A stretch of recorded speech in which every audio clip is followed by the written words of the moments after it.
السلام علیکم الحمدللہ نحمدہ ونصلی علی رسولہ الکریم اما بعد۔ نماز کے نواقض کیا ہیں؟ یعنی نماز کو صلاح کو کینسل کرنے والی چیزیں کیا ہیں؟ نمبر 1، جو ہم نے ارکان اور واجبات کی چیزیں پڑھی اس آڈیو سے پہلے، ان کو جان بوجھ کر چھوڑ دینا، اس سے جو ہے نماز ٹوٹ جاتی ہے، نماز باطل ہو جاتی ہے اگر جان بوجھ کے آدمی چھوڑ دے تو۔ نمبر 2، نماز میں بات کرنا، جان بوجھ کر کے بات کرنا۔ اگر آدمی بھولنے کی وجہ سے اس کو معلوم ہے کہ نماز میں بات کرنا جائز نہیں ہے، لیکن بھولنے کی وجہ سے کچھ بات کر لے نماز میں اور پھر اس کو فوراً یاد آ جائے اور وہ چپ بیٹھ جائے تو اس سے نماز نہیں ٹوٹتی، لیکن اگر جان بوجھ کر کے نماز میں بات کرے تو اس کی نماز ٹوٹ جاتی ہے۔ نمبر 3، نماز میں زور سے ہنسنے سے، اگر آدمی کو تھوڑی ہنسی آئے اور کنٹرول کر لے اپنے آپ کو تو نہیں ٹوٹتی، لیکن زور سے ہنسنے سے نماز ٹوٹ جاتی ہے۔ یاد رکھیے، وضو تو نہیں ٹوٹتا لیکن نماز ٹوٹ جاتی ہے۔ نمبر 4، نماز میں کھانے یا پینے سے، کہ نماز کے دوران آدمی کھائے یا پیے، اس سے نماز ٹوٹ جاتی ہے۔ نمبر 5، نماز میں کسی کا سطر کھل جائے یا ایسا حصہ اس کا جسم کا کھل جائے جس کو کور کرنا واجب ہے، اس سے بھی نماز ٹوٹ جاتی ہے۔ بہت سارے بھائی چھوٹے شرٹ اور ٹائٹ پینٹ پہن کر نماز پڑھتے ہیں، جس کی وجہ سے جب وہ لوگ نماز پڑھتے ہیں تو پیچھے کا حصہ ان کا دکھ جاتا ہے، ایسا دکھنے کی وجہ سے نماز ٹوٹ جاتی ہے۔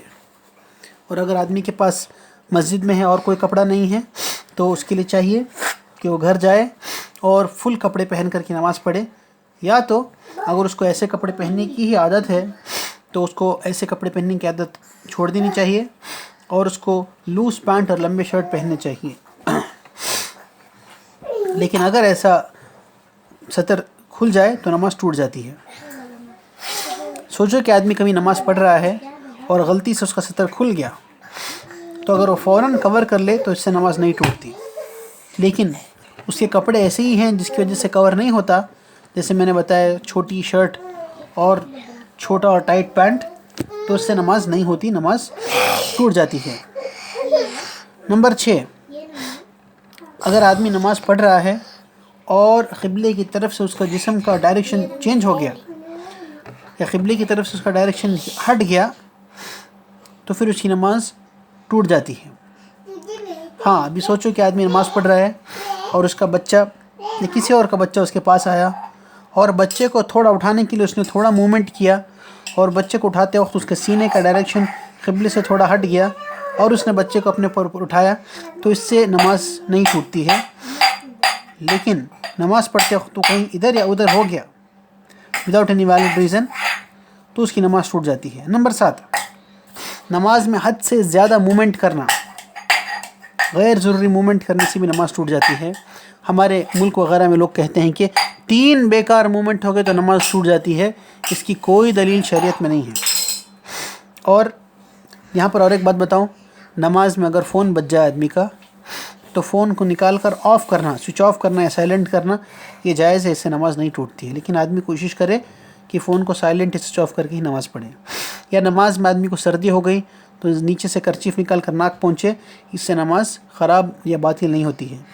نماز میں تھوڑی حرکت، تھوڑی موومنٹ احادیث سے بھی ثابت ہے، احادیث سے میں بھی پتہ چلتا ہے کہ یہ سب جائز ہے۔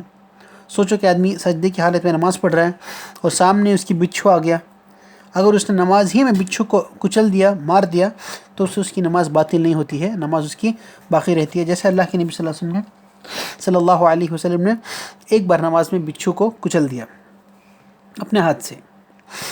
نمبر 8، اگر نماز میں ایسی کوئی چیز ہو گئی جس کی وجہ سے وضو ٹوٹ گیا تو نماز بھی ٹوٹ جاتی ہے۔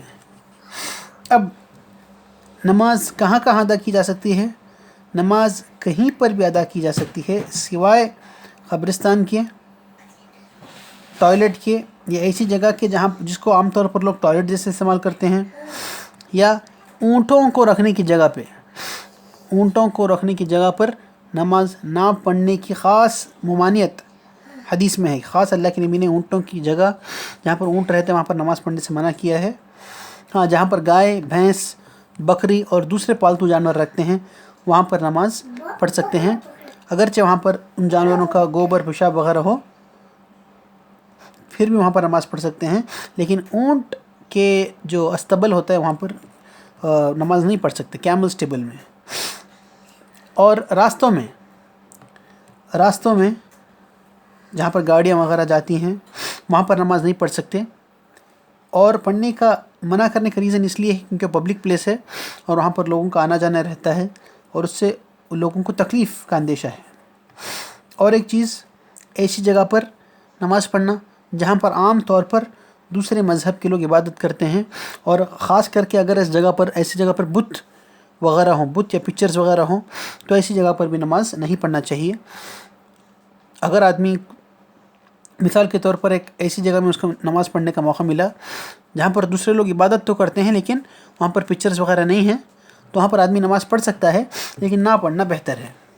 اور ایسی جگہ پر نماز پڑھنا جہاں پر آس پاس درگاہ یا مزارات ہیں، جہاں پر شرک و بدعت کے افعال ہوتے ہیں، ایسی درگاہوں سے لگی ہوئی مسجد یا درگاہوں پر نماز پڑھنا جائز نہیں ہے، حرام ہے. اور کبھی کبھار آدمی سفر کی حالت میں ہوتا ہے اور یا کبھی کبھار اچانک کہیں ایئرپورٹ میں لینڈ ہو گیا، یعنی ایئرپورٹ میں ہے اور اس کو کوئی مل نہیں رہا ہے کہ بتائے کہ قبلہ کا ڈائریکشن کس طرف سے ہے، اور جو قبلہ ایپ ہے اس کا چل رہا نہیں ہے، تو آدمی پوری کوشش اپنے حساب سے کرے پتہ کرنے کے لیے کہ قبلہ کس ڈائریکشن میں ہے. اس کے بعد میں آدمی نماز پڑھے. اگر غلط بھی ہو گیا تو انشاءاللہ اس میں اللہ کی طرف سے معافی ہے، کیونکہ آدمی نے اپنی طرف سے پوری کوشش کی ہے. اور اگر آدمی ایسی حالت میں نماز پڑھے کہ اس کے جسم پہ کچھ نجاست لگی تھی لیکن اس کو اس کا علم نہیں تھا اور نہ اس کے حکم کا بھی علم تھا کہ یہ فلاں چیز نجس ہے، سوچو کہ اس نے نماز ادا کر دی اور نماز ادا کرنے کے بعد اسے پتہ چلا کہ میرے کپڑے پر کچھ نجاست ہے، تو پھر اس کو اپنی نماز ریپیٹ کرنے کی ضرورت نہیں ہے. لیکن اگر نماز کے وقت اس کو پتہ چلا تو اس کو اپنی نماز چھوڑ کے واپس اس کو اپنے آپ کو اس نجاست سے پاک کر کے پھر نماز واپس پڑھنا ہے. یا نماز پڑھنے سے پہلے ہی اس نے دیکھ لیا کہ کپڑے میں کچھ نجاست ہے تو اس کو وہ کپڑے بدلنا ہے، یا اس نجاست کی جگہ کو اچھے سے پانی سے بھگو کر صاف کرنا ہے، پھر اسی کپڑے میں انشاءاللہ وہ نماز پڑھ سکتا ہے. اور ایک بار اقامت ہو گئی، ایک بار آدمی مسجد میں چلا گیا اور اقامت ہو گئی، تو اقامت کے وقت دوسری سنت نمازیں آدمی کے لیے پڑھنا جائز نہیں ہے. اور نماز کے وقت ادھر ادھر دیکھنا، چہرے کو ڈھانپنا، آسمان کی طرف یا گھڑیال کی طرف دیکھنا، گھڑیوں کی طرف دیکھنا، لٹکی توڑنا انگلیوں کے، یا نماز میں انگلیوں کو ایک دوسرے کے بیچ میں باندھ کے رکھنا یا کمر پر اپنا ہاتھ رکھنا، یہ سب جائز نہیں ہے.